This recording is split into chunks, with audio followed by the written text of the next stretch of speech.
Somewhere beneath the noise of your thoughts, beneath the rehearsed worries and the familiar doubts, there is a silent chamber where images speak and life listens. It has been there since before you could speak your first word, before you knew your own name. In this interior sanctuary, pictures become commands, feelings become blueprints, and reality quietly bends itself around the shape of what you hold as true.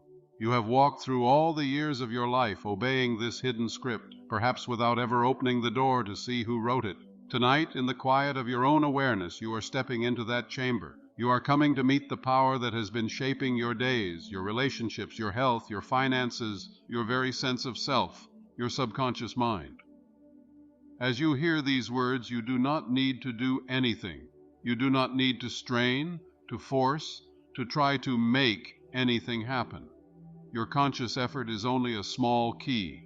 The great engine is already humming beneath the surface. Your subconscious is listening. It has always been listening. It hears not only the words you speak, but the feelings you cradle, the pictures you repeatedly return to in the privacy of your inner world. It is the silent partner in every decision, the unseen author of every pattern you call my life. It is the invisible film projector, and the world you walk through is the moving picture on the screen.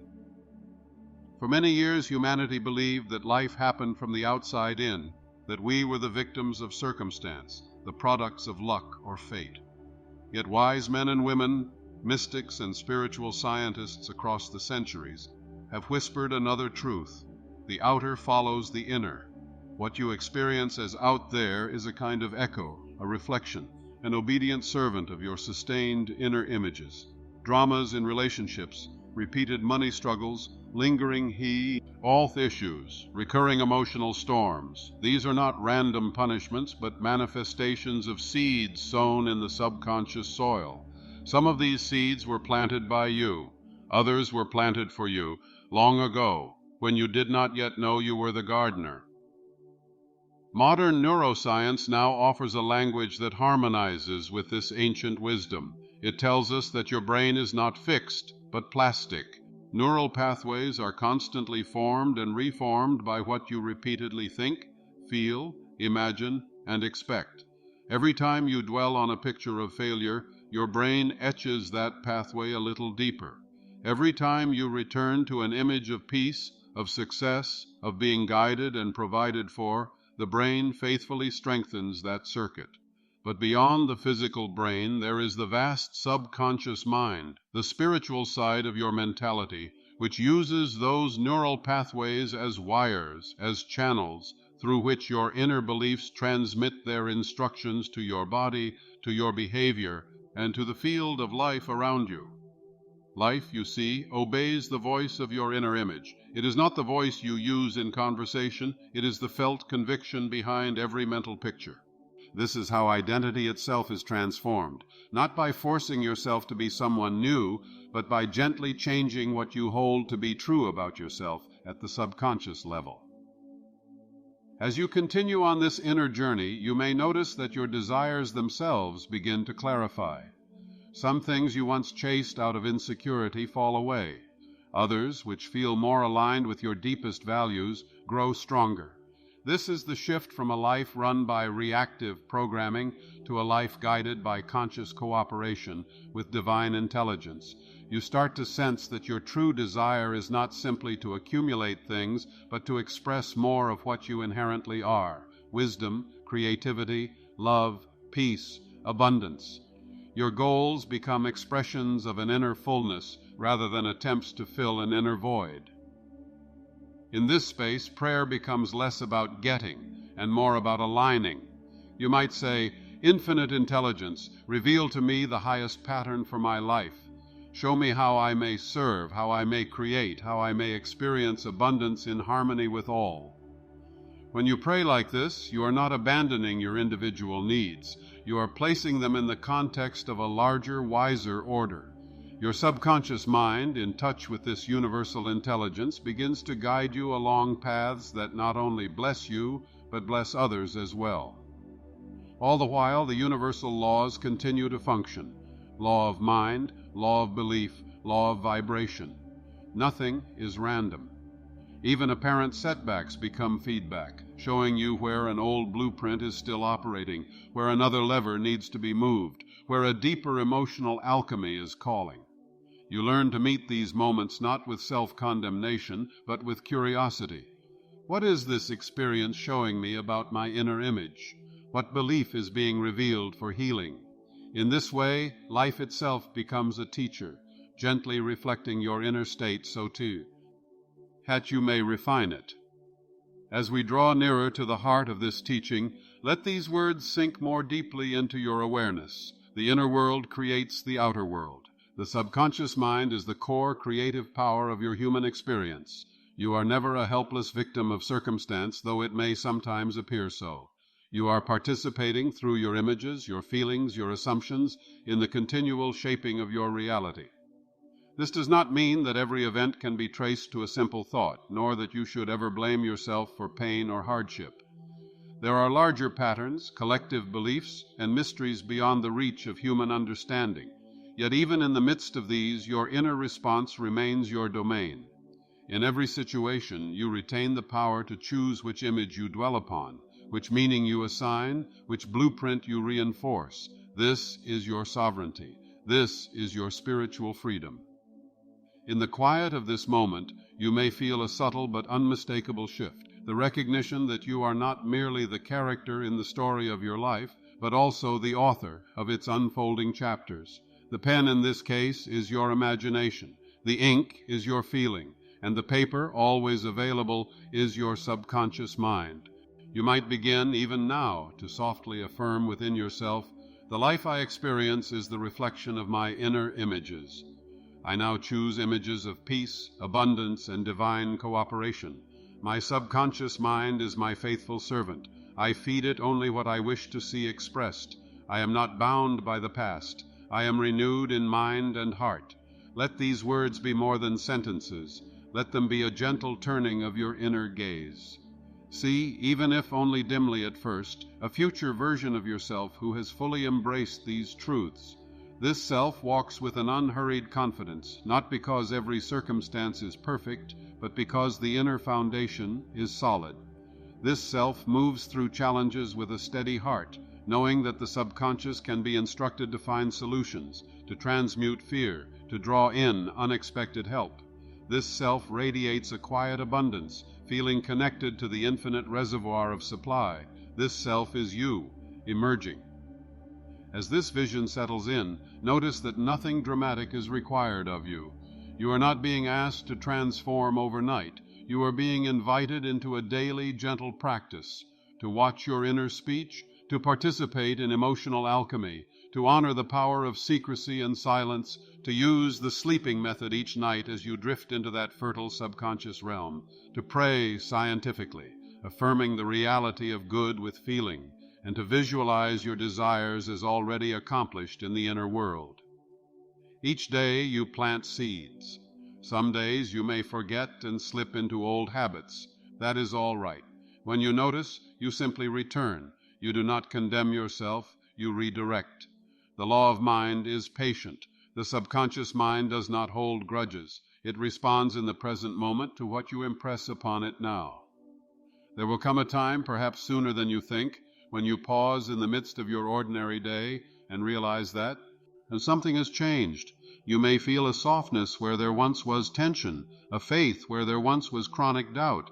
You may notice that the kinds of opportunities appearing in your life are different, more aligned. You may find yourself responding to old triggers with new calm. In that moment, know that you are witnessing the visible side of an invisible transformation. Life is obeying the new voice of your inner image. And as you continue, you will discover that the greatest manifestation is not a specific object or event, but the awakening of your own consciousness. You come to know yourself not as a frightened, limited creature trying to survive in a hostile world, but as an expression of divine intelligence, endowed with the power to choose, to imagine, to believe. You realize that you live, move, and have your being in a universe that is fundamentally mental and spiritual in nature, where thought and feeling held with conviction shape the currents of your experience. From this awakened vantage point, you may look upon the younger version of yourself who felt powerless and whisper, "You were never alone. You were never without power. You simply did not know how to direct it." And with compassion, you can now guide that inner child, that old self, into the light of new understanding, reassuring it that from this moment on, a new law is being applied, a new blueprint is being followed. As this journey of reflection comes to a gentle close, let a deep, quiet certainty settle in you. The power you seek is already within you. The factory is running. The power plant is humming. The garden of your subconscious is fertile. You need not strive to create these. You need only choose which seeds to plant, which blueprints to authorize, which images to hold as true. Tonight, when you lay your head upon your pillow, you might remember this. The last voice your subconscious hears before sleep is the architect of tomorrow's experiences. Speak to it kindly. Show it a picture of the life you wish to live. Feel, even for a moment, the peace of knowing that a higher intelligence is working with you, through you, as you.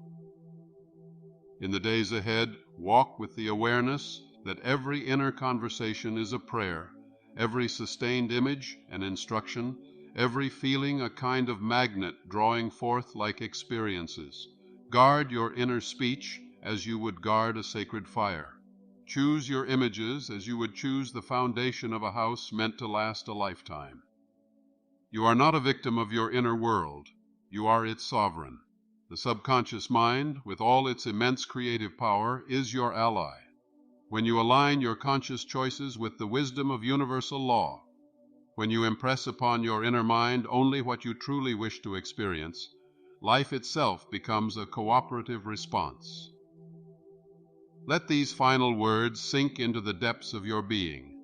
There is only one life, one infinite intelligence, expressing through countless forms. That life is flowing through you now.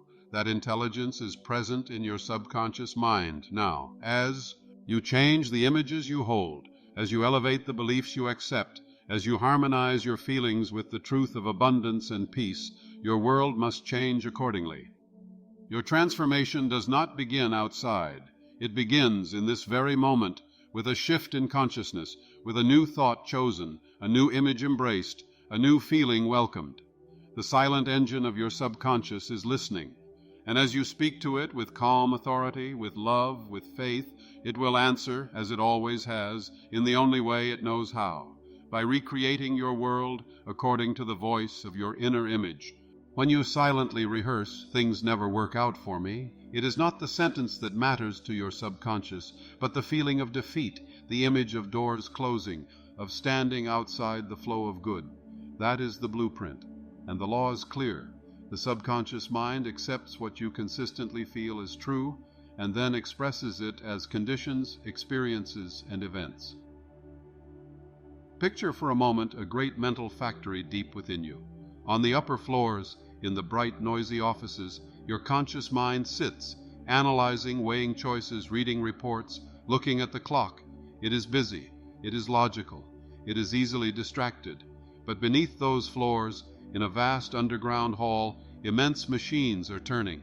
Belts move, furnaces glow, stamping presses rhythmically fall and rise. This is your subconscious mind. It does not argue. It does not debate. It does not ask whether the orders it receives are wise or foolish. It simply takes the instructions handed down from the upper offices and manufactures them into experiences. What then are these instructions? They are your inner images coupled with emotion. Every time you dwell with feeling on a picture, of yourself failing or succeeding, of being rejected or accepted, of being sick or whole, you send a signed order down the chute to the subconscious factory. The workers there do not see you, do not know your name. They only know the pattern on the paper. They set the machinery into motion to produce more situations that match that pattern. This is the law of your being. This is the universal mental law that governs your life. Perhaps, as you hear this, a gentle realization is forming in you. You may begin to see how certain patterns have repeated in your life, not because life has singled you out for hardship, but because the same blueprint was being resubmitted day after day. The same images, the same fears, the same expectations were silently impressed upon your inner mind. And like a faithful servant, it brought them forth, relationships that mirrored your self-image, financial conditions that echoed your belief about what you deserve, emotional experiences that matched your hidden assumptions about who you are. Consider a woman walking through a city at dusk, carrying within her an inner image of being alone and unworthy of love. She may dress well, she may speak confidently in meetings, she may be praised for her accomplishments, yet in the secret theater of her subconscious she plays the same film over and over, being abandoned, being not enough, being left out. This film is accompanied by a familiar ache in her chest, a tightening in her throat. These are not merely emotions, they are instructions. The subconscious mind receives them as commands. Produce situations that confirm this. And so she repeatedly finds herself with partners who withdraw, friends who unexpectedly disappear, subtle rejections that all seem to whisper the same story she already believes. Or picture a man who grew up hearing that money is scarce, that rich people are selfish, that wanting more is wrong. As an adult, he works hard. He reads books about success. He declares affirmations with his lips. Yet deep in his subconscious mind there is a blueprint of financial struggle, of guilt around abundance, of distrust toward wealth. When an opportunity arises, he feels an unexplainable discomfort and turns away. When a promising venture appears, he finds a reason to back out at the last minute. Doors open, and he closes them from within, all the while believing that life is denying him.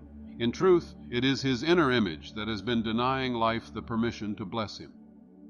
These examples are not about blame, they are illuminations. The subconscious mind is not your enemy. It is more like an inner power plant, silently generating the energy that runs your life. It does not question the nature of the electricity it sends out. It simply amplifies whatever current you put into it.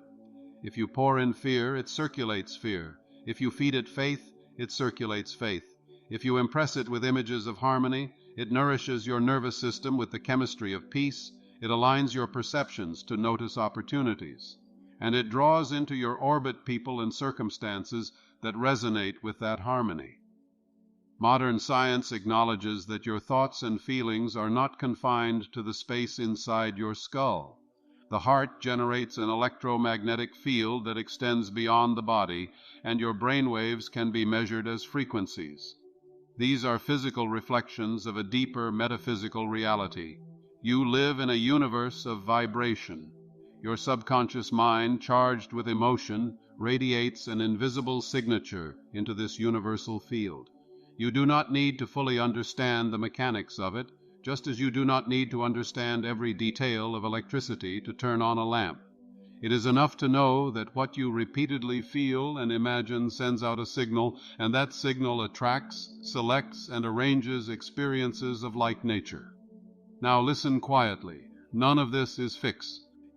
No blueprint is final. No mental movie is mandatory. The same power that allowed old patterns to express can be turned in a new direction. The same subconscious mind that obediently produced limitation can just as obediently produce expansion, healing, and abundance. For your subconscious is not a jailer.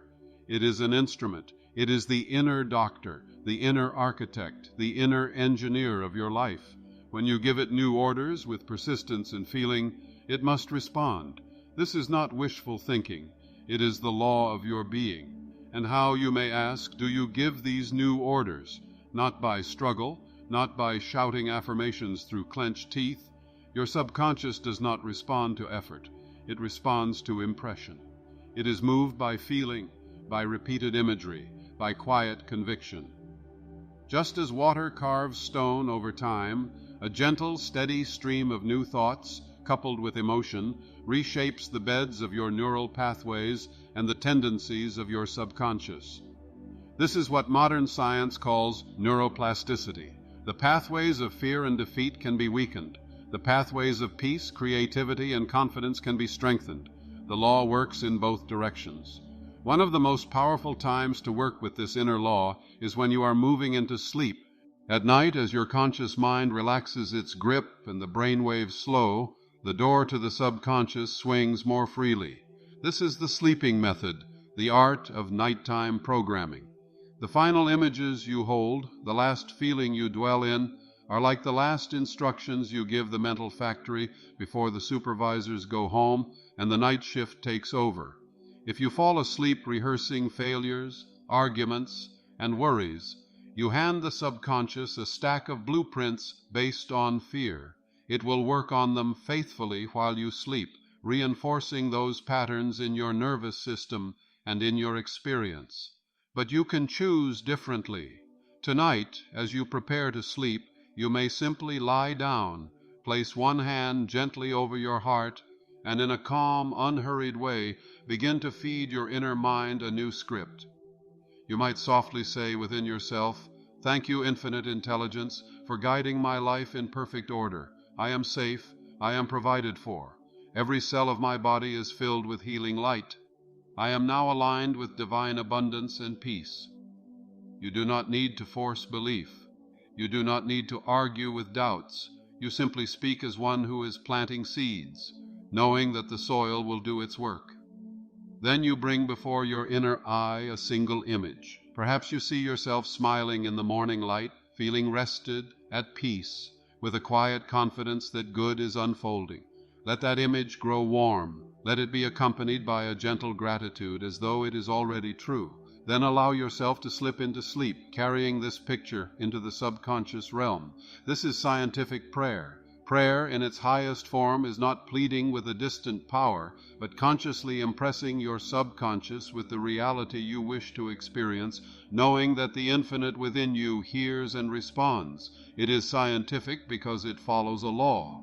What is accepted as true in feeling is expressed in form. You might call it mental conditioning, inner alignment, or spiritual affirmation. The name does not matter.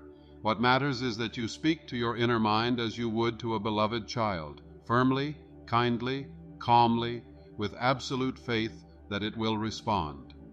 Observe for a moment the difference between begging and declaring. A begging mind says, "Please let me be healed. Please let something work out." Embedded in that plea is the belief that you are not yet healed, that things are not working, that you are separate from the power you seek. The subconscious receives that feeling of lack, that image of distance, and continues to express it. A scientifically prayerful mind, however, speaks from the end result. It says, "The healing life of God is flowing through me now.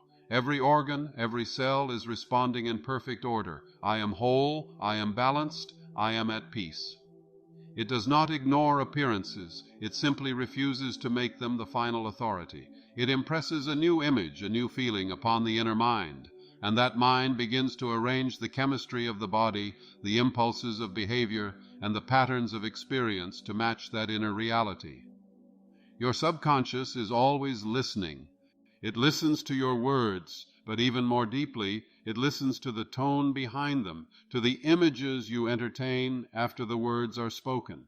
If you affirm, "I am prosperous," and then spend the rest of the day worrying about bills, replaying scenes of loss, and telling friends how nothing ever works out, the subconscious must obey the dominant feeling, not the occasional phrase.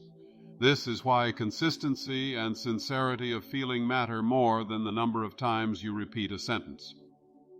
At this moment, you might gently notice what you have been saying to yourself, sometimes for years. The phrases that slip out when something goes wrong. "Of course, this always happens to me." "I knew it wouldn't work."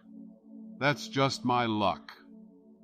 These are not harmless expressions. They are spontaneous prayers. The law does not distinguish between words spoken in jest and words spoken in ceremony. It responds to the feeling you attach to them. When you realize this, you begin to treat your inner speech as sacred. You begin to practice the law of substitution. The law of substitution is simple. You cannot hold two opposing ideas in consciousness at exactly the same time with equal strength. When a negative thought, a limiting image, or a fear-based expectation rises up, you need not wrestle with it. You simply gently replace it with a chosen thought, a chosen image. If an inner voice says, "You will fail," you do not argue. You calmly introduce a new sentence. "Infinite intelligence is successful in me and through me. I am guided to right action, and everything works together for my good." When the mind throws up an image of rejection, you substitute a picture of being welcomed, of being valued, of standing at ease in your own worth. It is like changing the film in the projector. The old film may try to slide back into place out of habit, but each time it does, you calmly choose again. You, me, ye, to say. But what about the emotions that come with these thoughts? What about the heavy feelings that have lived in my body for years? This is where emotional alchemy enters, the art of transforming the raw energy of emotion into aligned, peaceful states. When you feel anxiety, anger, sorrow, you are feeling energy. Your subconscious has stored old impressions, old shocks, old conclusions. When something in the present reminds it, sometimes in ways you do not consciously understand, it releases that stored energy into your body as feeling. Most people either suppress it or drown in it, but you can do something different. You can become the alchemist. The first step of emotional alchemy is to pause and acknowledge the feeling without identifying with it. Instead of saying, "I am afraid," you may say inwardly, "There is fear moving in my system." This slight shift tells your subconscious that you are not the fear, you are the observer of it. Then bring your attention gently to the sensations in your body, the tightness in the chest, the flutter in the stomach, the heat in the face. Breathe slowly and deeply, as though you are bringing fresh air into a room that has been closed for a long time. As you breathe, you might say quietly, "It's safe to feel this. I am here. Infinite love is here." As you bring kindness to the feeling instead of resistance, something remarkable happens in both your nervous system and your subconscious. The energy begins to soften. The old imprint loses its grip. You are teaching your inner mind a new association, that even in the presence of strong emotion, there is safety, support, and love. Over time, this transforms the emotional circuitry of your being. The old triggers lose their power. New responses, grounded in peace, become natural. This is emotional alchemy in action. You are turning the lead of old pain into the gold of wisdom and calm. Now, let us go even deeper, for within you there is a place of stillness where the subconscious mind listens with heightened attention. Close your eyes if you wish, or simply allow your awareness to turn inward for a moment. Picture yourself standing at the entrance of a vast inner temple. The air here is quiet and clear. There is a sense that this place has always existed, waiting for your conscious return. As you step inside, you notice that the walls are lined with shelves, and on each shelf are blueprints. Countless designs, some old and faded, others vibrant and new. These are the patterns you have impressed upon your subconscious over the years. You walk slowly past plans labeled with feelings. I am not enough. People always leave. Money is hard. I don't belong. Some of these you may recognize, others surprise you. But as you move further, you see new shelves being prepared, blank and ready. Here you realize you have been given the authority to choose which blueprints remain, which are revised, which are lovingly retired. This is your temple, the inner chamber of your subconscious mind. In the center of this hall is a table bathed in a soft golden light. On it lies a new blueprint, unrolled, glowing with a gentle radiance. As you look closer, you see that it is a design of your life aligned with peace, abundance, and divine cooperation. You see yourself walking with ease and confidence, capable and calm. You see your body strong and responsive to healing. You see relationships characterized by mutual respect, kindness, and understanding. You see finances flowing in balanced, harmonious ways, with more than enough for your needs and to bless others. As you gaze at this vision, a quiet voice within whispers, "This is who you truly are. This is the pattern of the divine within you." This guided visualization is not merely a pleasant daydream, it is a direct communication with your subconscious mind. As you feel the reality of this new blueprint, as you allow gratitude and calm joy to rise in you, your subconscious listens and begins to accept it. Neurons in your brain fire in new patterns, mirroring the imagined scene. The subconscious, which does not distinguish sharply between vividly imagined experiences and outward events, takes this as instruction. It starts to shift your automatic thoughts, your impulses, your perception of opportunities to align with this new image. In the days that follow, you might notice small changes, a new idea that comes at just the right moment, a subtle intuition steering you away from an old pattern, a chance conversation that brings precisely the support you need. These are not accidents. They are outward signs that your inner blueprint is already influencing the mental and spiritual field in which you live. Throughout this process, there is a profound law at work. Secrecy and silence amplify the power of manifestation. In a world that celebrates constant broadcasting, where every desire is made public and every goal is announced, there is immense strength in keeping your deepest intentions sacred. When you share a fragile, newly formed vision with those who do not understand mental law, you may expose it to doubt, ridicule, or well-meaning fear. Those responses, if they stir uncertainty in you, can weaken the impression on your subconscious. Therefore, when you are incubating a new blueprint, a healing, a new level of abundance, a transformed relationship, learn the power of quiet. Carry it within you like a seed beneath the soil. You do not dig up a seed every day to see if it is growing. You water it, you protect it, you allow sunlight to do its invisible work. In the same way, you nourish your inner image with daily gratitude, with affirmations spoken in the privacy of your mind, with calm inner rehearsal of the desired state. You need not explain this to anyone. Your life will speak for you in due time. To understand how deeply this can transform a life, imagine again the woman who carried the inner image of being unworthy of love. One evening, after a particularly painful ending, she sits alone and begins to question the story she has long believed. She observes, perhaps for the first time, that the common thread in her experiences is not the personalities of others, but the silent conviction she had held about herself. Moved by a quiet desperation and a spark of hope, she begins to work with her subconscious mind. Each night before sleep, she places her hand on her heart and softly affirms, "I am worthy of deep, gentle, consistent love. The divine love within me now draws to me people who honor and cherish me. I am already loved by life itself." At first these words feel foreign, almost untrue, but she persists, not with strain, but with a kind of tender curiosity. She visualizes herself smiling in a relationship where she feels seen, respected, and safe. She feels the warmth of that reality, even if only for a moment. During the day, when old thoughts arise, "He'll leave just like the others. I'm always too much or not enough." She practices the law of substitution. She does not scold herself for the old thoughts. She simply replaces them. The past is not the future. I am learning a new way. Infinite love is rewriting my story now.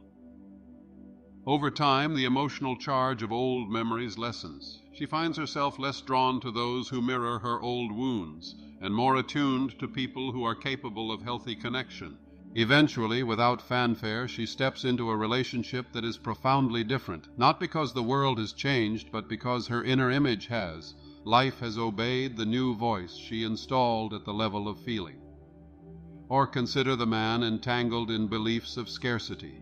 He begins to learn that money is not a moral contaminant, but a neutral symbol of value and flow. He realizes that behind the form of money is an infinite intelligence, an abundant universe that knows only expansion. He starts to say quietly to himself, "The infinite riches of the universe are flowing to me freely, joyously, and in perfect ways. I am a channel for divine supply. I give and receive with ease." He practices feeling the relief of having enough, the peace of being provided for. He notices and gives thanks for every small sign of provision, a discount here, a gift there, a new client, an unexpected refund. Simultaneously, he allows the inner work to influence his actions. Because he now feels more deserving, he no longer undercharges for his services. Because he trusts in guidance, he follows through on inspired ideas that previously he would have dismissed. The same subconscious that once held him back now supports him in taking wise, bold steps. Gradually his outer circumstances rearrange, debts shrink, savings grow, opportunities align. Once again, life responds to the new blueprint. In all of this, remember, the subconscious mind is literal but not logical. It does not analyze whether your inner statements make sense according to worldly evidence. It takes whatever you repeatedly impress upon it as orders. This is why we speak to it in the present tense. I am, it is done, this is now. Not because we are ignoring the current facts, but because we are choosing which reality we will plant as a seed. The seed never looks like the full-grown tree, yet the tree is hidden within. Nasham Enit. When you affirm health in the presence of illness, abundance in the midst of apparent lack, harmony in a troubled relationship, you are not lying. You are planting. You are choosing the blueprint that the inner factory will work from. Your body itself is a living demonstration of this law. Every cell in your body listens to the chemical messages generated by your thoughts and feelings. When you repeatedly dwell in fear, anger, or hopelessness, the brain and endocrine system generate stress chemistry, cortisol, adrenaline, that over time wears on your organs and disrupts your immune system. When you cultivate thoughts of peace, gratitude, and trust, your body secretes healing biochemistry, relaxation responses, regenerative processes. Modern medicine observes this as psychosomatic influence. The spiritual scientist understands it as the subconscious mind directing the inner doctor, the divine intelligence that already knows how to knit a wound, to fight an infection, to restore balance. So, when you speak to your body in prayerful affirmation, you are not engaging in fantasy. You are giving clear, calm instructions to this inner doctor. You may say each morning, "Infinite healing intelligence is flowing through me now. Every cell responds. My heart is strong, my nerves are steady, my mind is clear. I am guided to right choices for my health." As you say this, you can visualize golden light moving through your body, touching each organ, dissolving congestion, restoring harmony. Simple, sincere, consistent practice creates a new health blueprint in your subconscious mind, which in turn influences your habits, choices, stress responses, and, through the mystery of mind-body connection, your physical condition. There is another dimension of your power that unfolds as you deepen this practice, the sense of being guided. Divine intelligence does not reside in some faraway heaven. It flows through your subconscious mind as intuition, as quiet knowing, as subtle nudges. When your inner world is dominated by noise, fearful images, chaotic thoughts, constant mental chatter, it is difficult to hear this guidance. But as you begin to cultivate stillness, as you practice the sleeping method, scientific prayer, visualization, and emotional alchemy, the inner waters become calmer. In that calm, inspiration arises. You may suddenly feel drawn to call someone, to take a different route home, to open a certain book, to enroll in a particular course. You may awaken with a clear idea about a problem that had troubled you for weeks. This is not coincidence. It is divine intelligence using the pathways of your subconscious and conscious mind to steer you. As you learn to trust these quiet impulses, testing them, discerning them, you discover that you are not navigating life alone. You are in partnership with something infinitely wise, infinitely loving. Now gently let us enter another inner scene together. This time we go to the control room of your mind. See before you a large panel filled with levers and dials. Each lever represents a belief about yourself and your world. Some are set to low. I am not capable. I don't deserve much. Things are hard. Others may be higher. I am kind. I can learn. Some good is possible. Standing at this panel is your conscious awareness, awake, listening, becoming more skillful. For years, many of these levers were set by parents, teachers, peers, culture. Some were set by moments of trauma or humiliation. Others were influenced by stories you absorbed from media, religion, or society. But now you realize something profound. You can change the settings. It may not happen all at once. Some levers are sticky with old conditioning, but day by day, with repetition, with feeling, you can gently slide them. I don't deserve much gradually shifts to I deserve to be supported. I'm always anxious gently becomes I am learning to live in peace. Every time you choose a new thought and hold it with feeling, you are touching one of these levers. Every night you fall asleep with a chosen image of success, health, or harmony, you are reinforcing new settings. Over time, your subconscious mind, which runs the machinery connected to these levers, adjusts. It begins to produce different automatic reactions, different habits, different opportunities drawn to your electromagnetic field.